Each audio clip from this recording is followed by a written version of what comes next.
Okay, so good evening, everybody, on this rather cold evening.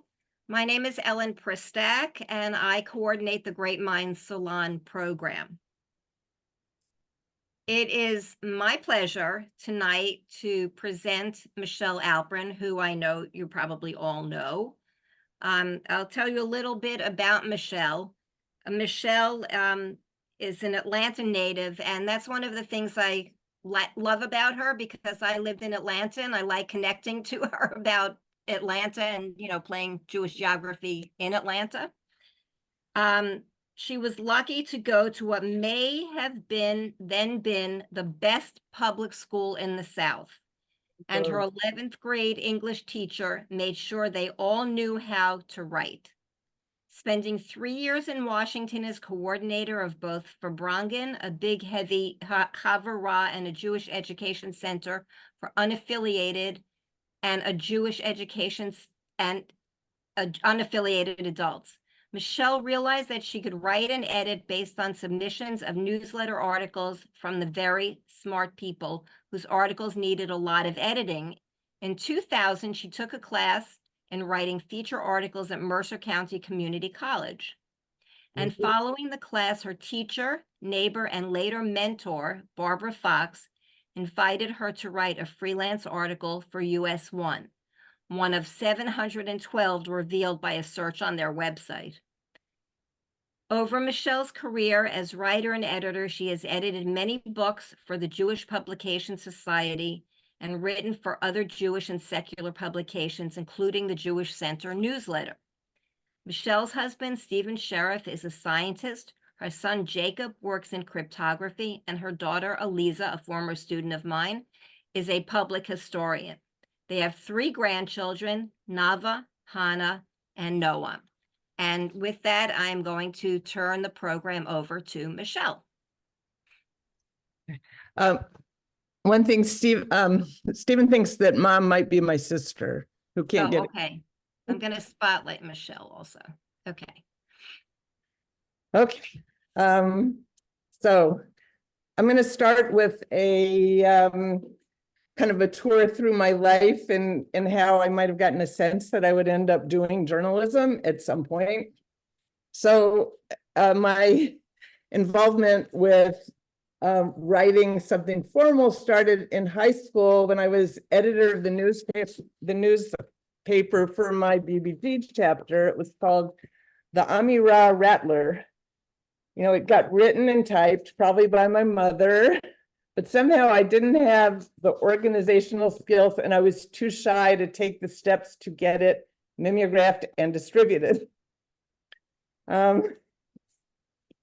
So I guess the next step is in high school. My English teacher, Ann Sapt, taught me and my friends how to write and how to think about literature and the world. She was a little suspect from my mother's side because she really introduced us to things that I think my mother was not that comfortable with. But in the end, she was involved in trying to organize a teachers union in DeKalb County in Atlanta, and they basically were going to transfer her to some far out school. And I wrote a letter to the superintendent and organized, got signatures from people in support of her, but of course it was to no avail. And she ended up being a social worker and therapist. A great loss. So the next step, I worked for Farbrengen, a big Havurah, and the Jewish Studies Center in Washington. I was in my late 20s. And one of my jobs was to produce the newsletter. So I would take notes at Farbrengen's community meetings. Back then, we made all decisions by consensus. So there was a lot to record and write because there were many, many, many opinions, and we couldn't always come to consensus. But the newsletter wasn't just notes about community meetings. It also included articles from the smart people in Farbrengen that needed a lot of editing. And that gave me an inkling that I was probably a good writer. But it also made me think a lot about the importance of a newsletter. And I think particularly the community meeting notes were an important element in creating community. Because I remember people telling me who were not sort of part of the inner circle and not at the community meetings that they loved to read the newsletters because they really knew what was going on. So I realized the importance of getting information out to the larger public. While I was in Washington, I also took an adult education evening course in proofreading and copy editing, which also kind of paved the way for another part of my career in book editing and other kinds of editing. So, while I was in Princeton, so I had opportunities that were kind of offered to me by friends. So one was Phyllis Weisbard, who lived for 3 years in Princeton and was active in the Chabura Minyan, and then moved to Madison, Wisconsin to become the women's studies librarian for the University of Wisconsin system. And she asked me to write a review for a journal called Feminist Collections. And I'm not sure why she asked me to do it, except that she knew I was from the South. And I think possibly she may have been a reader of the Farbrengen newsletter because they lived in Washington before they came to Princeton, just like I lived in Washington before I came to Princeton. And they were kind of on the outer edges of Farbrengen. So the piece was on Southern women writers and the literary canon. And it worked out. It got in this feminist collections and I wrote it and was successful. So that was good. The next thing I did in the mid 1990s was I decided to go to the Jewish Theological Seminary to get a degree in Jewish education, hoping to teach in a Jewish day school. But after 2 years of teaching 4th grade in a Solomon Schechter school, the students kind of beat me out, and it was a mutual decision of the principal and me that it really wasn't working. So soon after that, maybe around 2001, I decided to take an adult education class at Mercer County Community College to learn about writing articles for newspapers and magazines. And my teacher was Barbara Fox, who's here with us tonight. She was the business editor of US One, and she also lived around the corner from me. So in the course of that class, I wrote an article about the life cycle of a dandelion that I tried to peddle to children's magazines. And I did get one nice letter back, but from an editor who said he didn't really have time. I mean, space. He didn't have space for it. So anyway, but Barbara pretty soon got in touch with me and said that US One was looking for freelancers and asked whether I would be interested in trying out. So that began a long connection to US One and later to the community papers that they bought up. And they kind of disappeared kind of in the middle of the pandemic. And I think that the editors were really writing everything by themselves. But then in September, I heard from them again and I've written 3 articles. So it's not like I'm back a journalist again. One thing, the articles the first article that I wrote, and I wrote many of them afterwards, was called a survival guide article. And the idea was that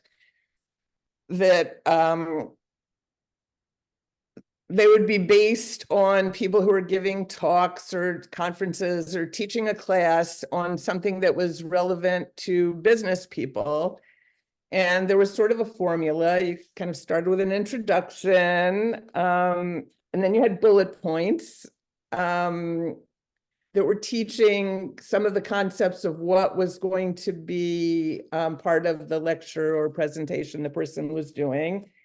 And then you had to have a profile of the person you were interviewing. And so Rich Ryan, who founded US One, used to work for People magazine before he came to US One, or before he started US One. And he realized the importance of, of making it personal. And one question that you were required to ask was, what kind of work did your mother and father do? And there were very often really interesting connections when people would say, like, oh, so-and-so did this, and so-and-so did this. And yeah, like, and I do kind of this, and that's probably because, and, it led to interesting conversations.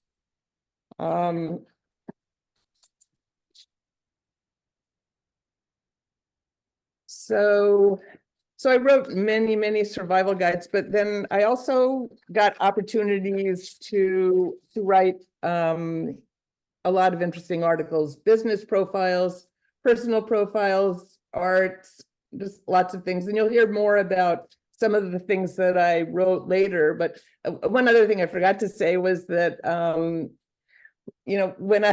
when I realized I was going to be writing business articles, like, I probably looked disappointed because my face always shows what I'm thinking. And Barbara really convinced me that business people were like, they were just people. They were as interesting as other people. And, and in the end, even businesses and how they were formed was pretty interesting.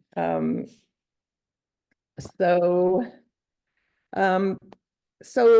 much later, probably in the early 2000s, though, I got together with Eileen Cohen, whose daughter had babysat for us, to talk about what I needed to do to get into proofreading and copy editing books, because she did that. So she sent me to the Jewish Publication Society, for whom I edited many books. And one friend said I had to mention one set of books that I edited, which I'm pretty proud of. So it's called The Commentator's Bible, by Michael Karasik. And it translates medieval biblical commentators into accessible English. And it's a really good book. So, set of books.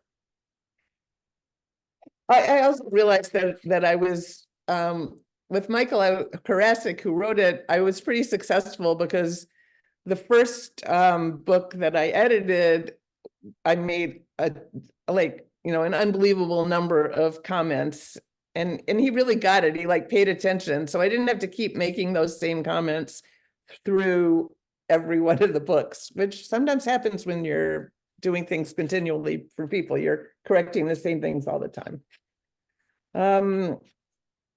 So then I guess I was kind of looking out for other kinds of things to write for, and I wrote several articles for something called the American Language Review, which was pretty much for ESL teachers.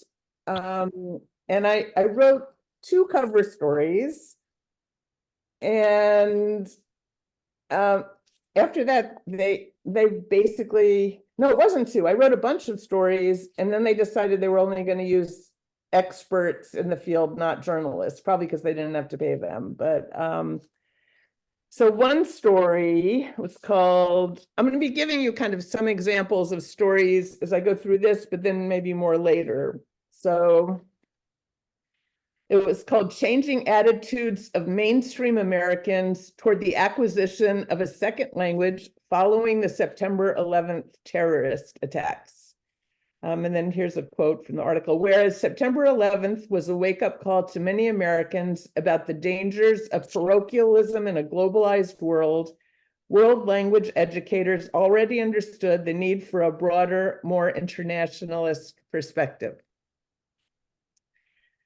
So then I started working for someone named Jerry Cheslow, who lives in East Brunswick, and he had done, in the early part of his career, he had done journalism, and he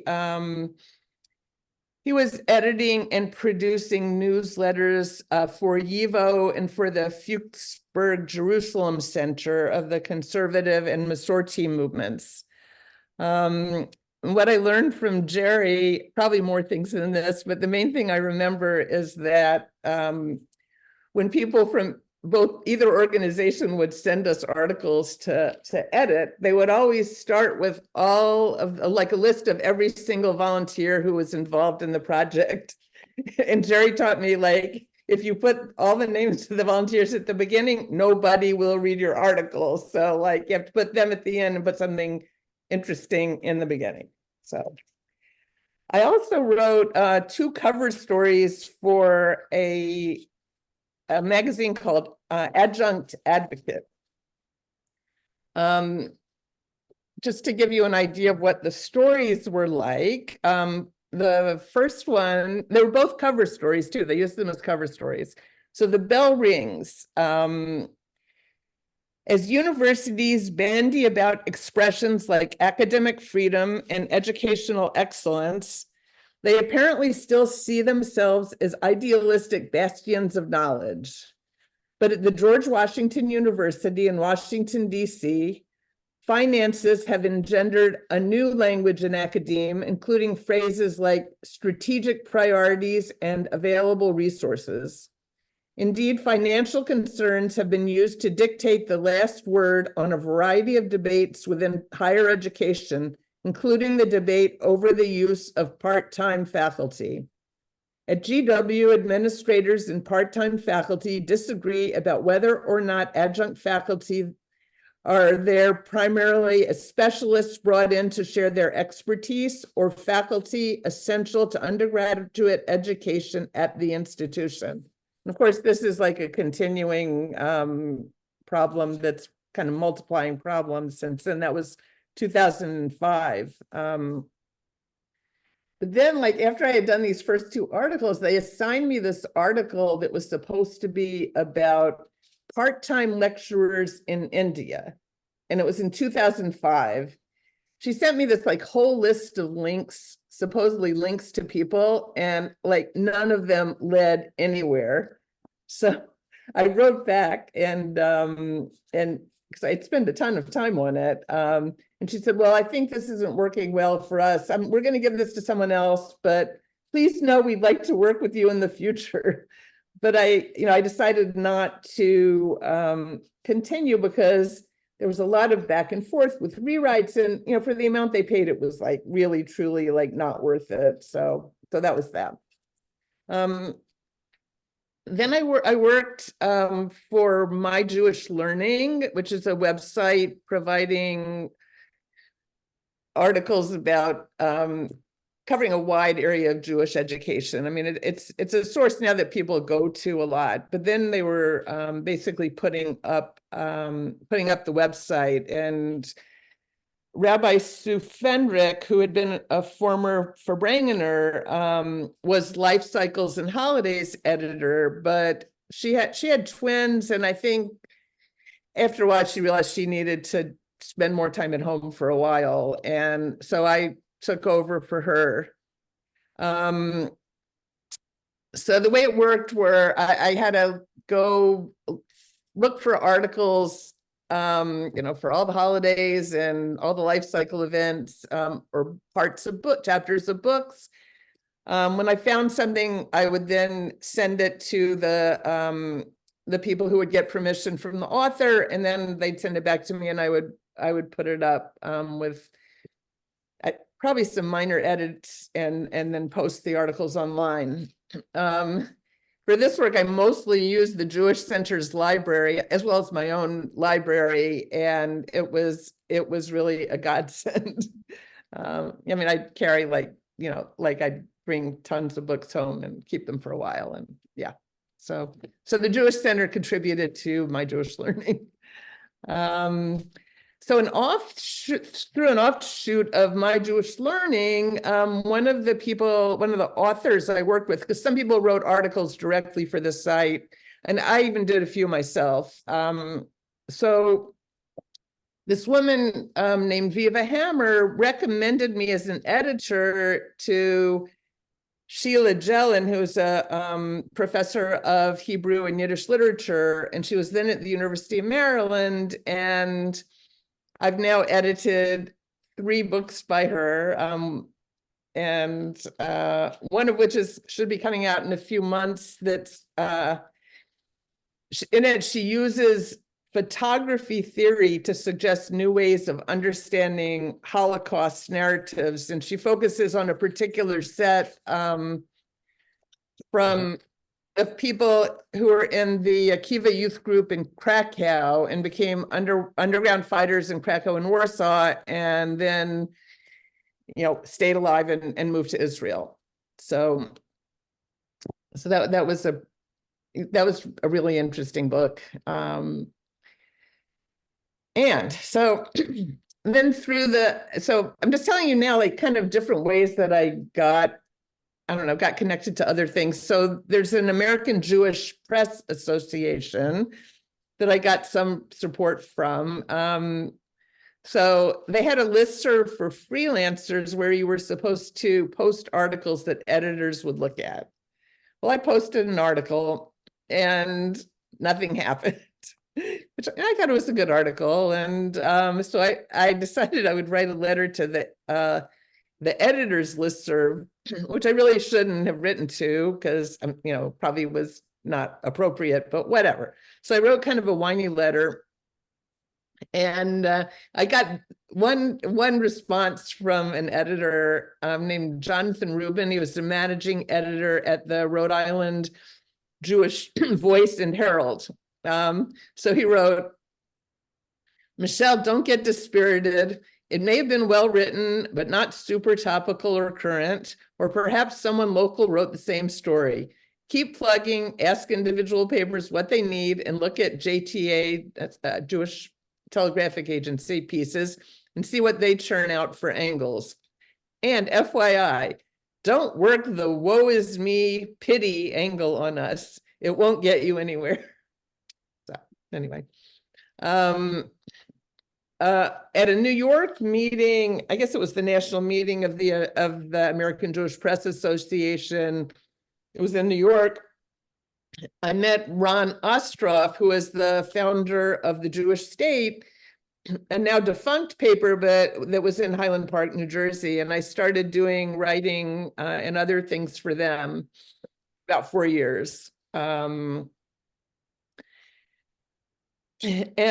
I just wanted to share a little bit of one article that I wrote for them, and it was the first thing I happened on after I started looking through the piles and piles of articles that I've written, thinking I'd get through all of them. No, that did not happen. But the first one I found, I wrote about Rabbi Jim Diamond, and it was titled "Harmonizing the Rabbi and Academic Within."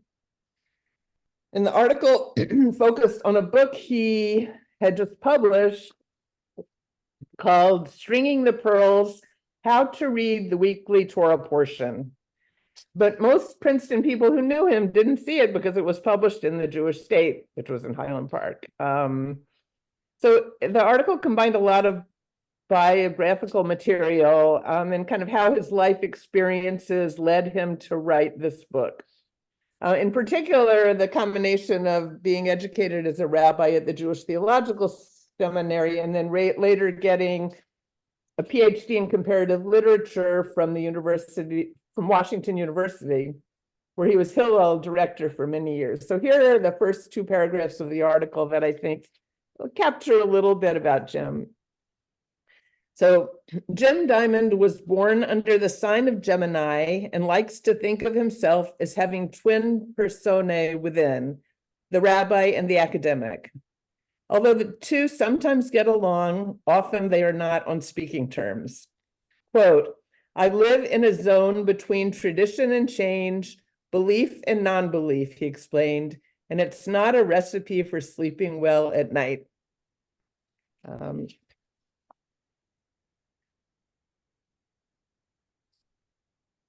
So I also did a little bit of PR work for ISLES, which is an organization in Trenton that does like a lot of good things in the community, gardens, making sure houses are safe, educating youth.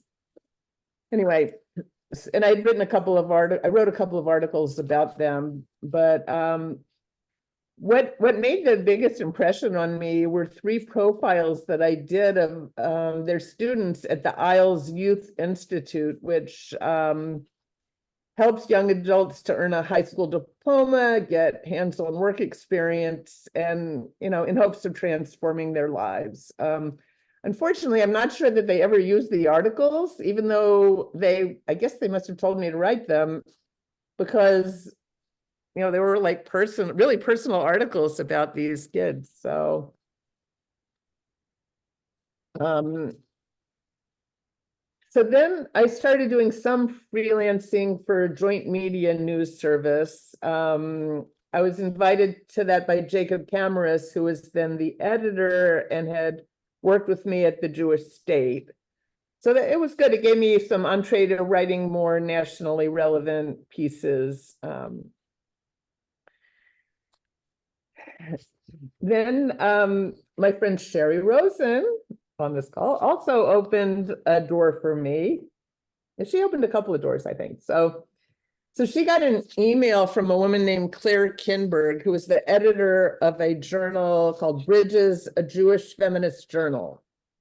She was looking for someone to write a balanced article about why Ms. Magazine rejected an advertisement from the American Jewish Congress that included the photos of 3 Israeli women in high governmental positions, underlined by the caption, "This is Israel." So to write this article, I mostly used responses to an email that Kinberg sent out to people on both sides, asking what they thought of what had happened.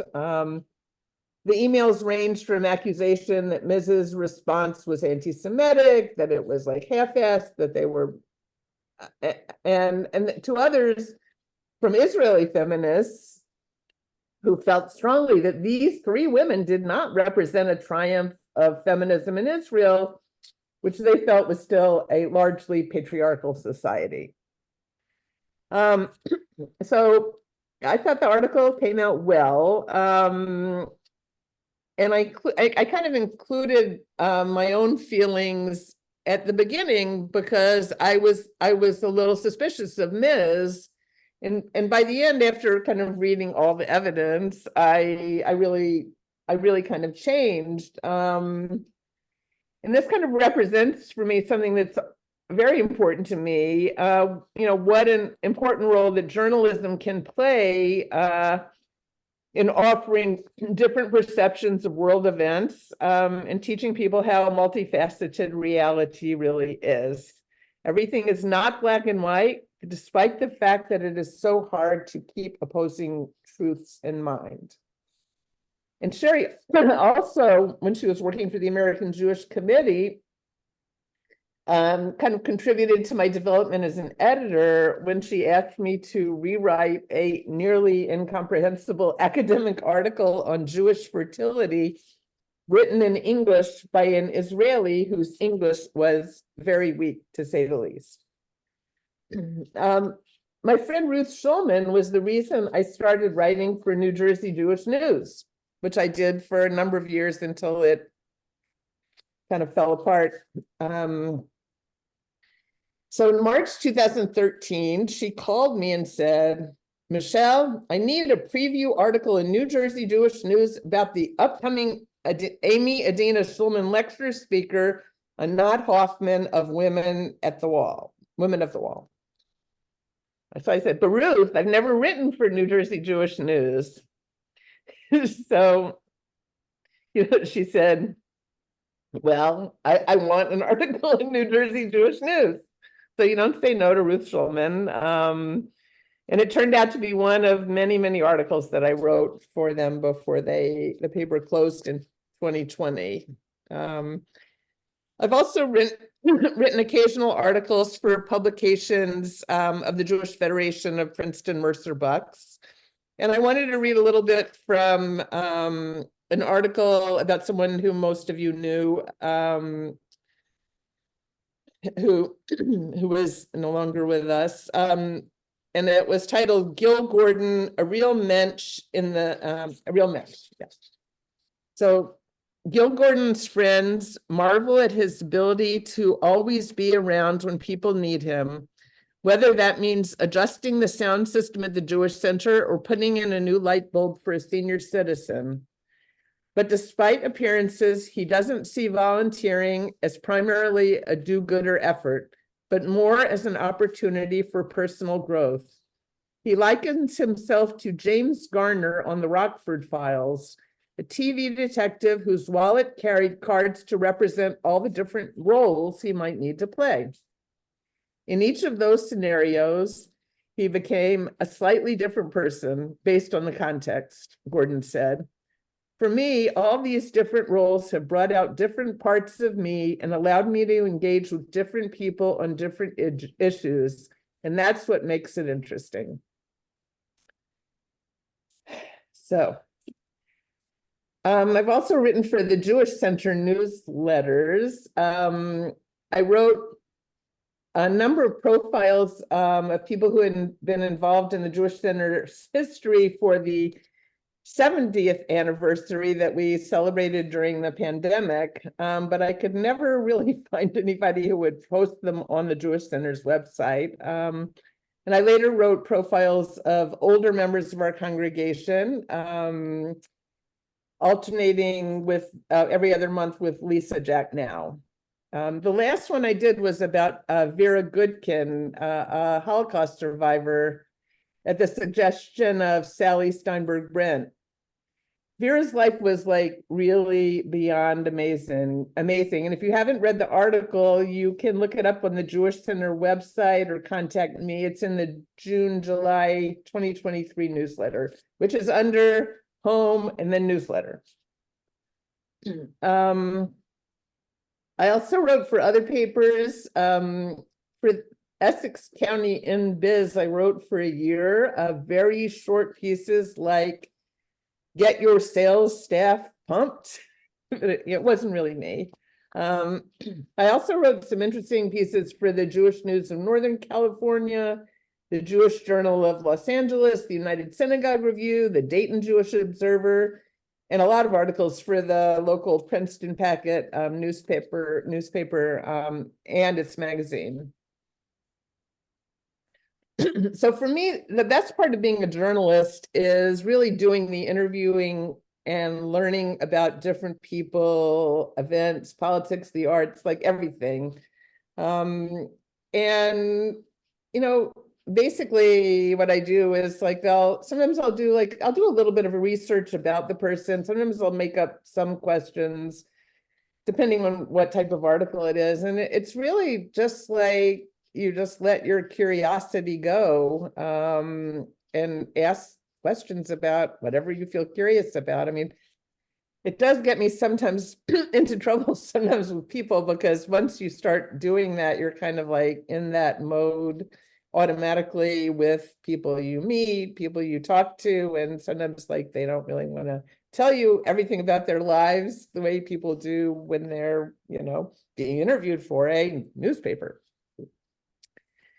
So now I'm going to go through like some of the articles I had written just to give you a sampling of different kinds of things. So many of them, you know, kind of the ones that are my most favorite are like just where normal people do really interesting things or contribute something interesting and or important to their communities. So one I wrote was about a friend, Mort Zachter. He wrote a book with the double entendre title of Doe. And I guess the name of that article was Doe. Suddenly he was a millionaire. So Even after unexpectedly inheriting millions from his apparently poverty-stricken but workaholic uncles, Mort Zactor continued to peddle his trade as a certified public accountant and tax attorney. That is, until September 11th. After 9/11, says Zactor, I realized I was as crazy as my uncles. I could do what I really dreamed about, right, and I didn't have to work as a CPA. Having spent nearly 5 years on the 101st floor of One World Trade Center, he felt the tragedy very personally. Zactor's tale opens with a strange revelation that his family, while pretending to genteel poverty, is either sitting on millions, in the case of his bachelor uncles, or in full knowledge of the family fortune, in his parents' case. But he, an only child, is kept in the dark until one day, with his father in the hospital and his remaining uncle stricken with Alzheimer's, Mort answered the phone at his parents' home.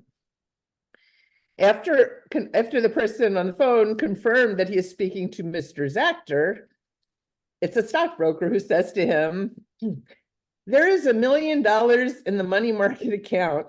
I suggest you buy $1 million worth of treasuries to maximize the return.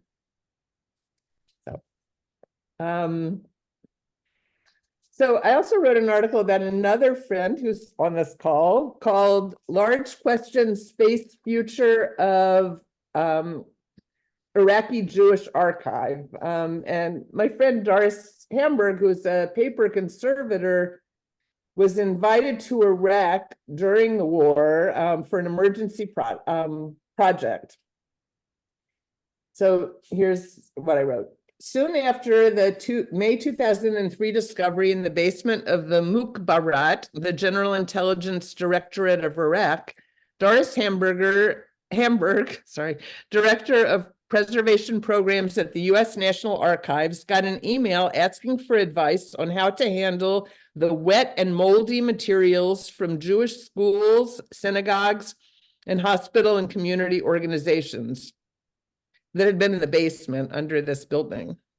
She advised them to freeze the materials, which were being dried in piles outdoors, to stop mold from growing and to prevent further damage to inks and bindings. They located a freezer truck, and a week later, Hamburg and her colleague flew to Baghdad to assess the materials. Thus began a saga that eventually brought the materials to Texas for freeze drying and then to the National Archives for mold remediation, preservation, digitization, and the creation of an exhibition in English and Arabic.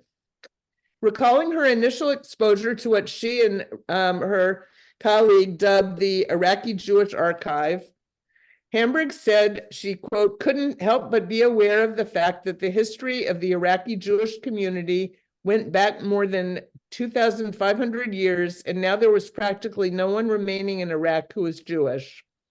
I was conscious of how meaningful these materials were and the connections they had to the community that had now been spread throughout the world.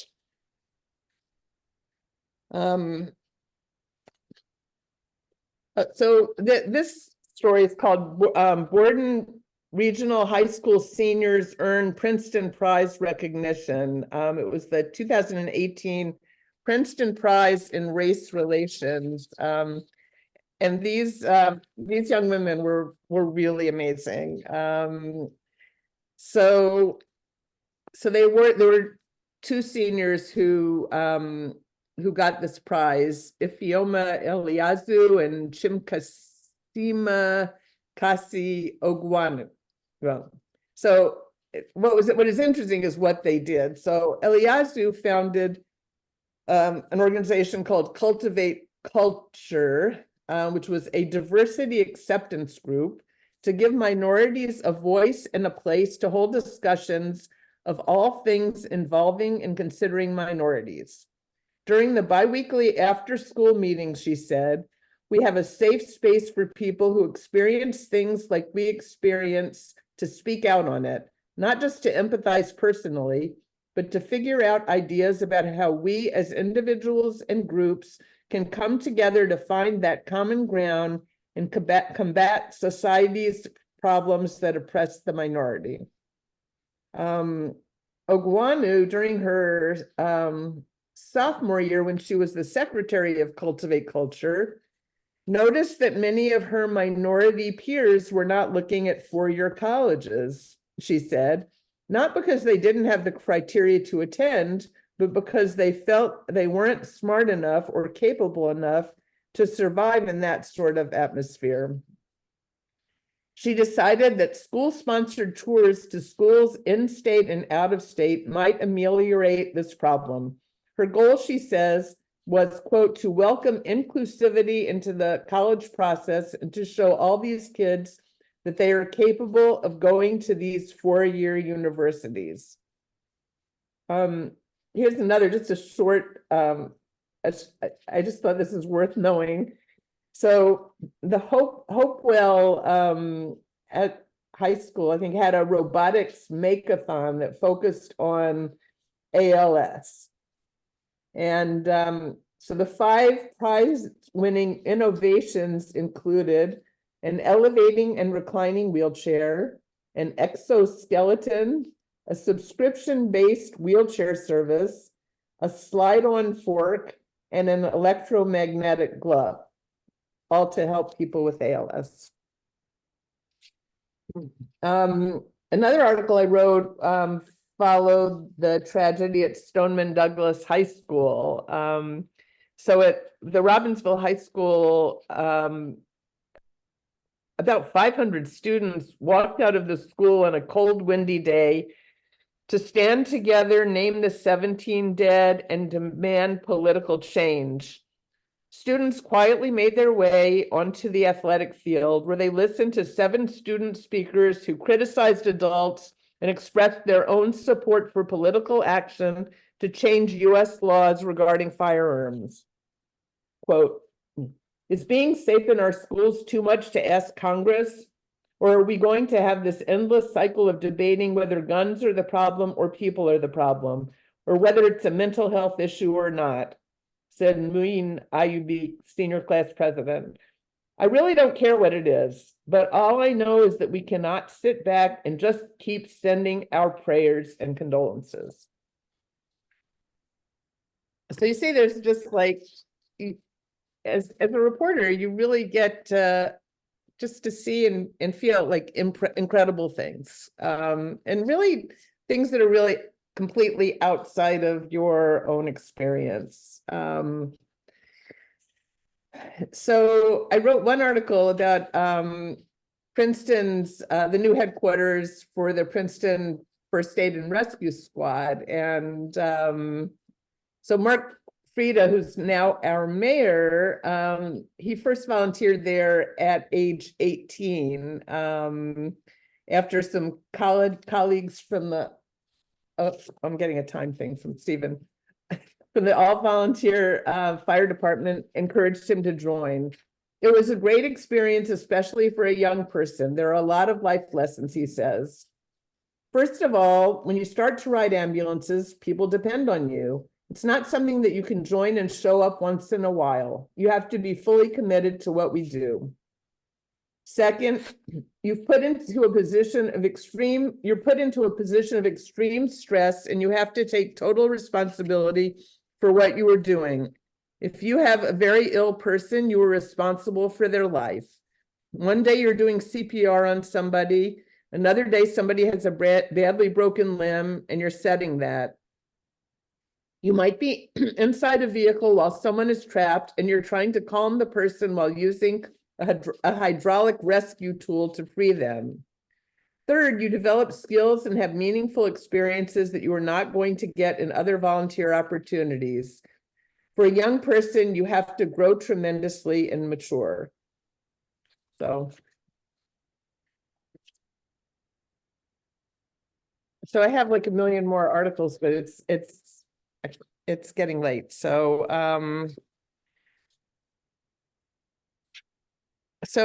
I'll just quickly kind of say what kinds of things I've written, but not read to you from more of them. You know, I wrote articles about how the Jewish community is responding to the issue of how to teach about the Holocaust as the survivors are dying. I've written about changes in the Orthodox Jewish community, in the ordination, basically the ordination of Orthodox Jewish women. I've written about new ways to draw Jews into, with new forms of Jewish practice, like the Zamru community in Princeton, a singing once a month Friday night service. I've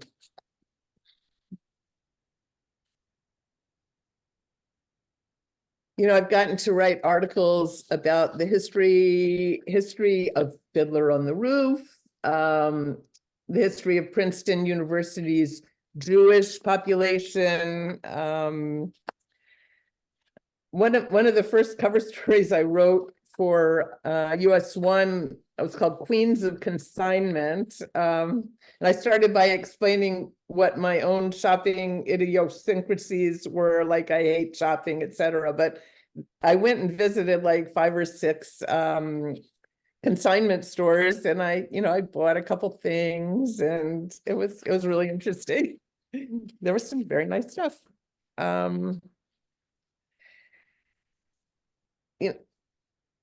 wrote in Bordentown. I don't know if people know about this, but you should look this up. There's a place called the Bordentown Manual Training School. And this woman who I interviewed, her father had taught there. It was called the Tuskegee Institute of the North. It was a school for Black students to learn trades. And, eventually it had to close because of the Supreme Court decision that schools could no longer remain segregated. So it kind of lost its reason for being. I've written about amazing people in town. Rua Benjamin, who is, she was involved in some community programming about racism in Princeton that I covered.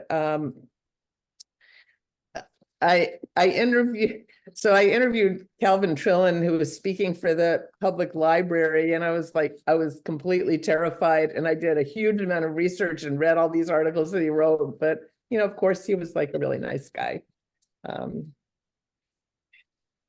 also got to write about lectures or people who talked at Princeton who were really amazing people. One was Israeli Arab author Said Kashua, who was an Israeli Arab, had a lot to say about that kind of mixed identity, but and he and his family left Israel. I think it was too hard, although he was a TV writer there. He was he lived in a Jewish Ashkenazi neighborhood. But identity issues were really tough for him. Also, I wrote an interesting article about Edgar Carrot, who writes very short Hebrew stories. So I want to end with, wait a minute. So I wrote an article, Ruth Schulman got me into this also. So I was out, I don't know, I was walking towards the university for some reason, and she said, Michele, aren't you going to write an article about this group breaking the silence that has a like a show, like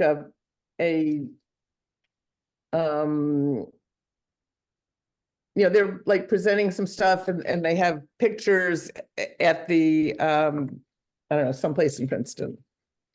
And so I walked over there, and I spoke to the people involved. And I wrote an article about, so basically breaking the silence or Israeli soldiers who were not comfortable with the kinds of things that they had to do in the territory, in the occupied territories, and they gave testimonies of what they saw happened. All right, so they put this article in as a reporter's notebook in New Jersey Jewish News. So then it turned out that there was basically CAMRA, the Committee for Accuracy in Middle East Reporting and Analysis, totally slammed what I wrote, and I think just told and then all these people who like read their website wrote to New Jersey Jewish News. They said that I had not talked about there was an investigative report by an Israeli TV station that had said that that had said that what they were saying, that what Breaking the Silence was saying wasn't true. Of course, then recently, as I was preparing for this, I looked up online, an online website called The Intercept said that a right-wing group called Ad Khan had infiltrated Breaking the Silence with a spy for like a year and a half.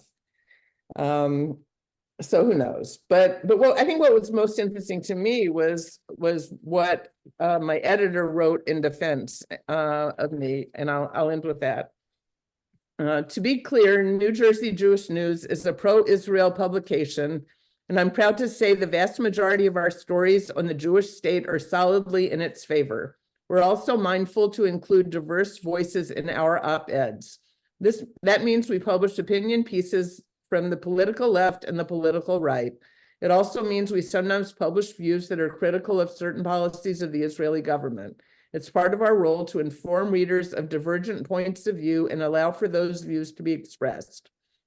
For those who would have preferred a disclaimer, it's not our policy to direct readers on which opinions to endorse or disavow.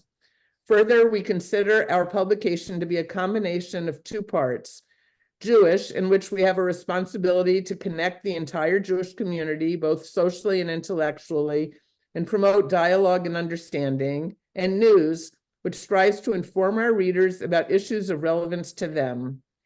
Alperin's piece was well-written, timely, and based on a perspective that, although upsetting for some readers, is reflective of a significant portion of Jews here and in Israel.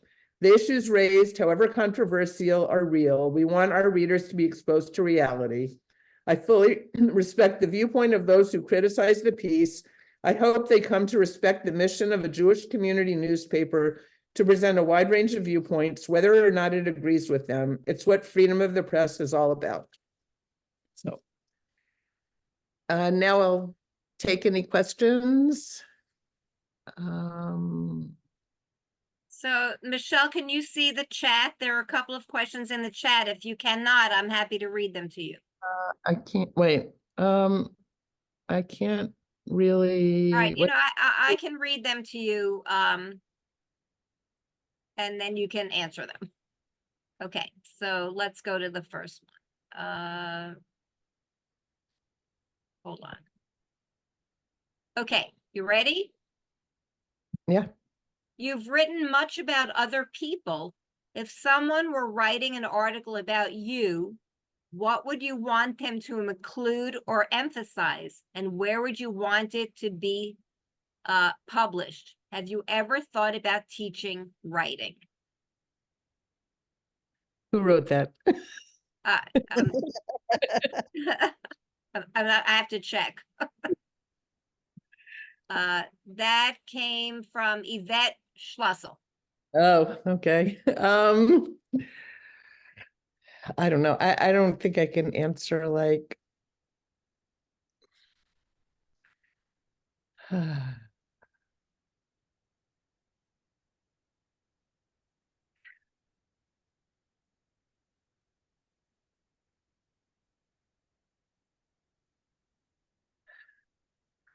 I don't know. That would require a lot of thought. I don't think I can just answer. Okay. Let's see. I have another one, and I'm not sure who this is from. This is from Pam and Jerry. Two themes that I hear are that you have to be a person with a lot of curiosity to do what you do, and that you need to hustle to find work and be willing to go in different directions. Do you think this impression is of your experience is correct? And are there other themes you can pull out of your experience? These are very deep questions. Right, is that?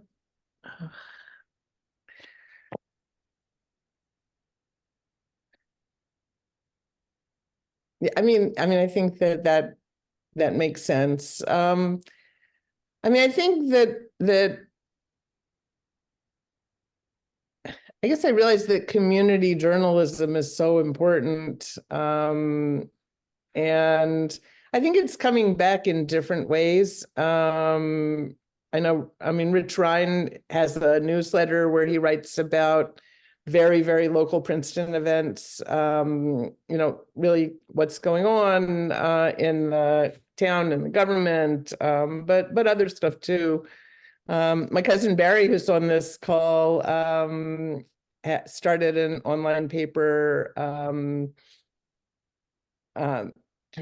in Florida, and I would be interested to hear what he has to say, because that's really one form journalism has taken. But I think people also like to have something in print in their hands, although that's happening less and less, and we're getting used to more and more to read things online. I don't know. For me, it's such a treat to talk to different people and figure out how they work. Also another thing that I think that I've really tried to do, I did it with my first editor at New Jersey Jewish News. I would cover different speakers at the university who were talking about Israel, and people had different points of view. But I think, and that to me, that was like educating people about things that they weren't able to go see themselves. But the second set of editors really didn't want me to do that, because they weren't really tied to events per se in the community. But I thought some of the articles that I've written about talks were they were so interesting. And it was great to be able to share them beyond just one room where the talk took place.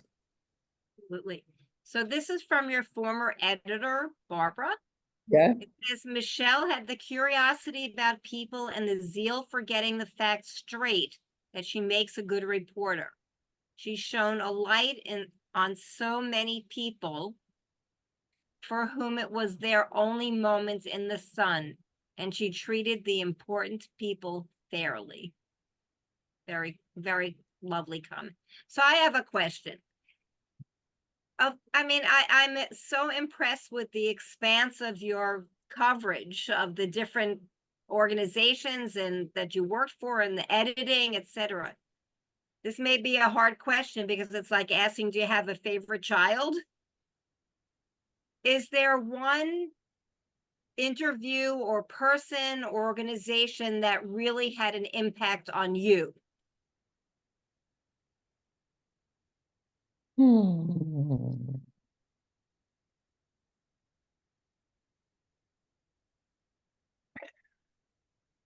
Yeah, that's kind of impossible too. One thing I was thinking about recently was there was an imam who was at the mosque in West Windsor, named Imam Mendez, and we really developed a relationship and got friendly, and he had such an interesting background. He converted to Islam when he was on a program in Israel.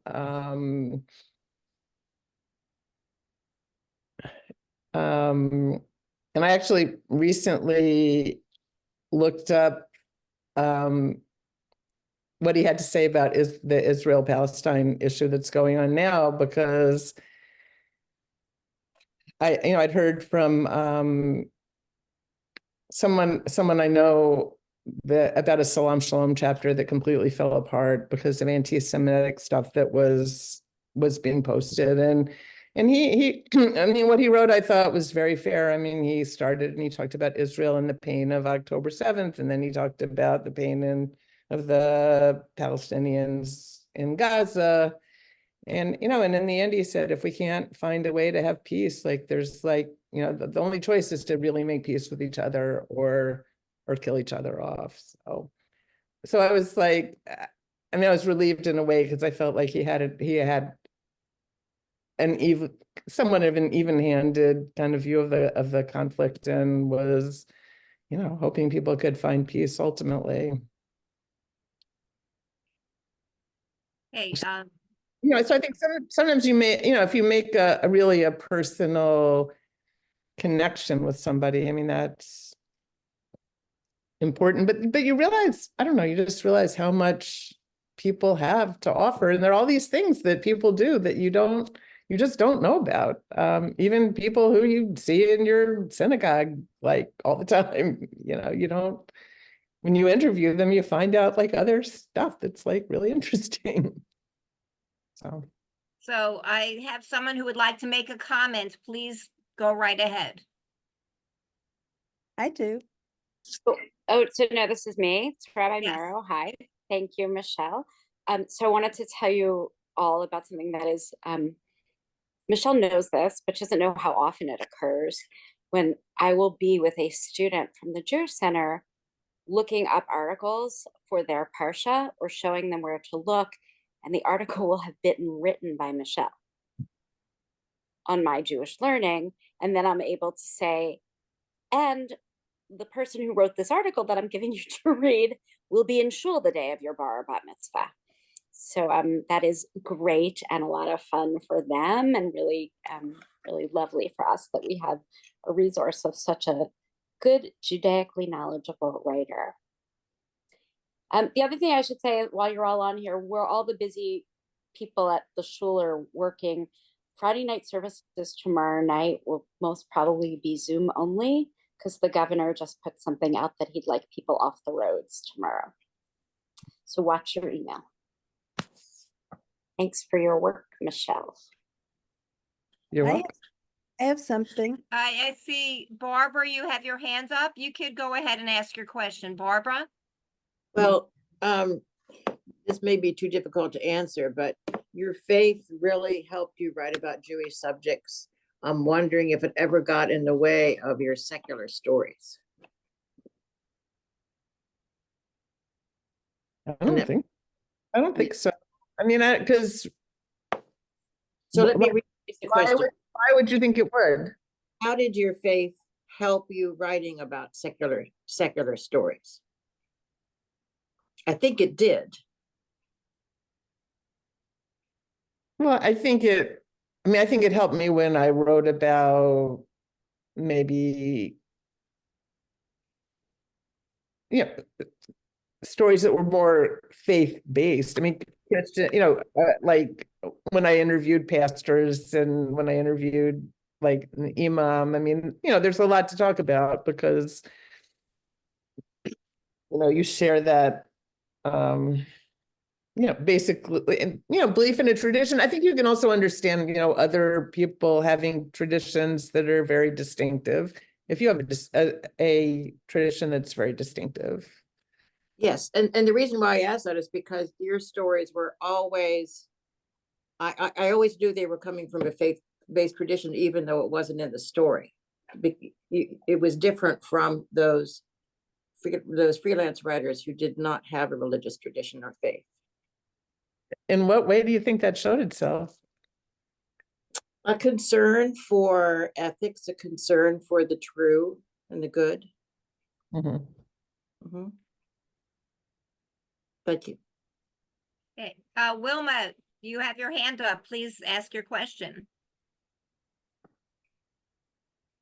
Yeah, I think Shoshana might have been before me, but Shoshana will be next. oh, okay, just really quick, Michelle, I've always loved reading many of your articles. They're so comprehensive and interesting, but have you ever considered compiling any of your articles that are on a particular theme or subject and put them into a book? I don't know. I think books are kind of, in a certain sense, history now. I mean, yeah, I think not really.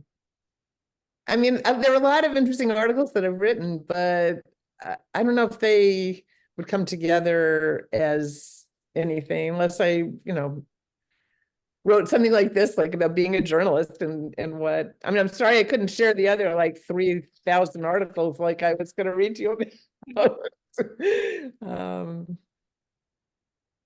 Yeah. Let me interrupt. The good news is that all your US1 articles will soon be on a database and accessible through the Princeton University Mud Library. Wow. Yeah. Shoshana, you had a question or a comment? Well, first I wanted to say that it's so amazing to me that I had the honor of Michele writing an article about me. And when I found out that Michele was the person who was assigned to interview me, I was thrilled. I mean, because it was like getting numero uno, the person, to do that. And I think she just has a way of getting the essence of what someone is thinking and doing and sort of more into their heart or their kishkis, it's sort of amazing because I think that's what she gets things out of you that I think, other reporters sometimes would miss. So I think that, to me was important. The other thing I noticed when I was listening, I saw times like that Michelle's face would just light up when she talked about an article she wrote on a topic that was of great interest to her. And what I was amazed with was how many times I could see her face light up. And so I think to be able to be persistent about, your interest, to me was something else that was impressive. Sometimes I wondered, um, when you were talking about editing, I couldn't help but think though that when you get an assignment, you don't know exactly what you're getting into beforehand. And I wondered, what happens when it's not really your cup of tea, or it's just, you know, a little bit more difficult or more boring than maybe you had expected. How do you, sort of get the energy and enthusiasm or just the professionalism to really do your best job of editing? Well, I mean, what that reminds me of is, I don't know if I said it, really, when I never understood this in the beginning, because I remember Barbara saying it, I think, and I like not understanding it, like, that really the best part of being a reporter is the interview. I'd say the best part of being a reporter is like the interview and then like doing the final edits on your article. But like when you're like trying to produce a first draft, it's like, it's the same thing. You need to be able to really like keep yourself focused. I mean, a lot of times I'd go to the library and sit in a chair because otherwise I'd like keep getting up like 1,000 times if I'm at home. So I think I think persistence is important. I mean, in editing too, but yeah, I mean, sometimes editing is really hard. I mean, when people, especially when, I mean, there was one time I practically had to rewrite this book or a couple of times, where people just like, and it was a book about like mysticism or some Jewish mysticism or it was like, and it was just like full of all this like weird language. And, I mean, the guy was very happy with what I did. So I guess I like got, what he was trying to say, but, yeah, takes persistence. So I see Stephen Feldman. Stephen Feldman, you have your hand raised. Go ahead and ask your question or make your comment. Or okay, it's my question. Hi, Michele. Okay, sure. I'm not sure if I remember this correctly, but I have a vague memory that when you were in DC that you did some writing for user manuals for technology. Oh yeah, I forgot mention that. Am I remembering that right? And my question is, do you think that was good preparation for your later journalism? Um,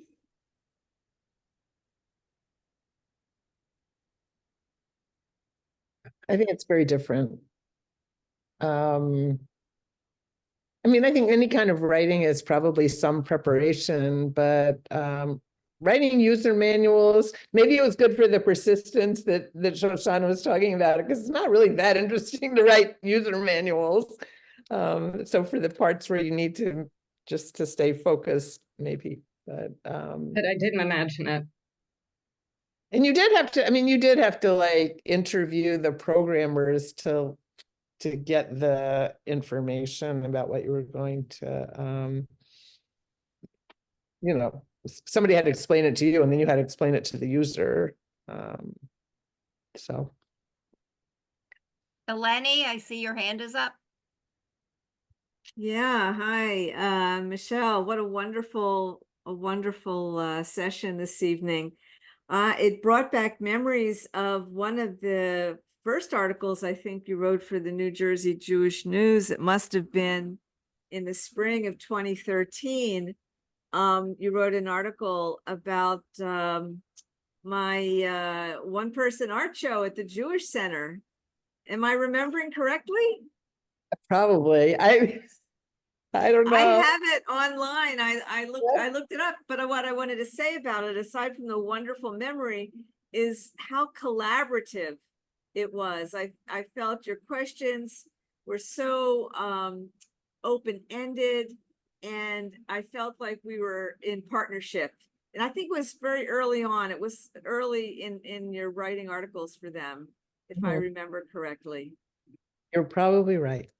I was like, I was like, when I sat down, I mean, I took out like all these like, piles of like articles that I have in notebooks, and I just ended up, I did get through a lot of stuff, and finally I just had to say, like, I can't even look at it anymore, but I kind of really wanted to like look at everything that I had written, and yeah, I mean, like Shoshana, I was going to talk about Shoshana and hear about her, one of her Haggadahs, but that was one of the things like I only had twice as much collaboration that stood out, that it was a wonderful feeling, having your interest and your curiosity. It really set a tone for a lot of other interactions. Great. So I don't see any more hands or things in the chat. So I think we'll wrap up. Michele, I have to say, I am so impressed with the expanse of your experiences as a journalist and the topics you've covered. And I am so glad you agreed to do this tonight, because we learned so much from you and about you. And I thank you deeply for doing this. And I'm sure everybody on this Zoom agrees with me. So I wish to say again, thank you, Toda Rabah. And I also want to say to everybody, please stay safe, warm. Looks like we're in for a little bit of snow tomorrow. And hopefully everybody will maybe stay in and don't drive anywhere. So I want to say good night, Laila Tov to everybody. I look forward to seeing you again on another Great Mind Salon in a couple of months, to be determined. And again, Michele, thank you so much. Thank you for inviting me. Wilma, she got a thumbs up. So good night to everybody. It's been a pleasure. Thank you again.